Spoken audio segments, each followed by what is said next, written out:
വില്ലങ്കേരി കലാലയം ആരംഭിക്കുമ്പോൾ ഈ രാജ്യത്തിലെ ചിത്പവൻ ബ്രാഹ്മണന്മാരെതിരായിരുന്നു. പക്ഷെ ഒരു കാര്യത്തിൽ അവർ ആശ്വസിച്ചു. അവർ ചിന്തിച്ചു, കടൽ കടന്നു വന്നൊരു ഭാഷ, കടൽ കടന്നു വന്നൊരു മനുഷ്യൻ. കാരണം ഇന്ത്യക്കാർ വിശ്വസിച്ചിരുന്നത് ഈ കടൽ കുറുകെ കടക്കുന്നത് പാപമാണെന്നാണ്. കടൽ കുറുകെ കടന്നാൽ നമ്മുടെ വിശുദ്ധി മുഴുവൻ നഷ്ടപ്പെടും. ഇങ്ങനെയാണ് കടൽ കുറുകെ കടന്നാൽ. ഇന്നിപ്പോ കടൽ കുറുകെ കടന്നങ്ങ് പോവാണ്, വിശുദ്ധി പോവെന്നൊന്നും നോക്കുന്നില്ല. നല്ല കാര്യം. അപ്പോൾ കടൽ കുറുകെ കടന്ന ഈ ഭാഷയും ഈ സംസ്കാരവും ഇതൊന്നും ഇവിടെ അധികം നാൾ നിൽക്കില്ല. ഇത് ചിന്തിച്ചു, ഇംഗ്ലീഷ് സ്കൂൾ ആരംഭിച്ചു. അങ്ങനെ ഇരിക്കെ ഒരു പൊതുസമ്മേളനം വരിക. ആ പൊതുസമ്മേളനത്തിൽ സംസ്കൃത സ്കൂളിലെ അധികാരികളുണ്ട്, മഹാനായ വില്ലങ്കേരിയുണ്ട്. വില്ലങ്കേരിയെ ആക്ഷേപിക്കാൻ വേണ്ടി, അദ്ദേഹത്തിന്റെ പ്രവർത്തനത്തെ ആക്ഷേപിക്കാൻ വേണ്ടി പറഞ്ഞു, ഇംഗ്ലണ്ടിൽ നിന്ന് ഒരു ചെരുപ്പ് കച്ചവടക്കാരൻ നമ്മുടെ ബംഗാളിലെത്തി ഒരു സ്കൂൾ നടത്തുന്നുണ്ട് എന്നാണ് സ്വാഗത പ്രസംഗം പറഞ്ഞത്. സ്വാഗതം പറയാന്ന് ഓർത്തോ, ഇത്രയും ആക്ഷേപിച്ചു എന്ന് ധരിച്ച്. എന്നാൽ മറിച്ചൊരു ഭാഗം കൂടി പറയാം.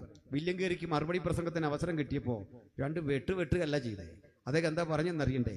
എന്നെ സ്വാഗത പ്രസംഗം വിശേഷിപ്പിച്ചത് ഞാൻ ഇംഗ്ലണ്ടിലെ കെറ്ററിങ്ങിൽ ഒരു ചെരുപ്പ് കച്ചവടക്കാരനാണെന്ന്. അതിൽ വസ്തുതാപരമായൊരു പിശകുണ്ട്. ഞാൻ ചെരുപ്പ് കച്ചവടക്കാരനല്ല, ഞാൻ ചെരുപ്പ് ഉണ്ടാക്കുന്ന ഒരു ചെരുപ്പ് കുത്തിയാണ്. പഴയ ചെരുപ്പ് തുന്നുന്ന ആളുമാണ്. ഇന്നും ആ ജോലി ചെയ്യാൻ ഇവിടെ സാധ്യതയുണ്ടെങ്കിൽ എനിക്കൊരു മടിയുമില്ല. എന്താ കാര്യം?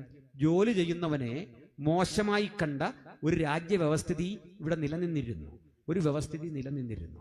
പക്ഷേ ഒരു കാര്യം നിങ്ങൾക്കറിയണ്ടേ? ഞാനൊരു കാര്യം പറയും. ജോലി ചെയ്യുന്ന മനുഷ്യനെ, നിലം വൃത്തിയാക്കുന്ന മനുഷ്യനെ, നിലത്ത് അന്നം വിളയിക്കുന്ന മനുഷ്യനെ, വയലിൽ ആഹാരമുണ്ടാക്കുന്ന മനുഷ്യനെ അപമാനിക്കുന്ന, അവനെ മോശക്കാരനായി കണ്ട ഒരു കാലഘട്ടത്തിൽ ആ ടാഗോർ ഗീതാഞ്ജലി എഴുതുന്നത്. ടാഗോർ അത്തരം ബ്രാഹ്മണ്യാധിപത്യത്തിനെതിരെ പാടുന്ന ഗീതാഞ്ജലിയിൽ മനോഹരമായ ഒരു പാട്ടുണ്ട്. ഭജനം പൂജനമാരാധനയും സാധനയും ഹേ നിർത്തുക സാധു, നിജദേവാലയ മൂലയിലെന്തിനിരിക്കുന്നു നീരുദ്ധ കവാടം.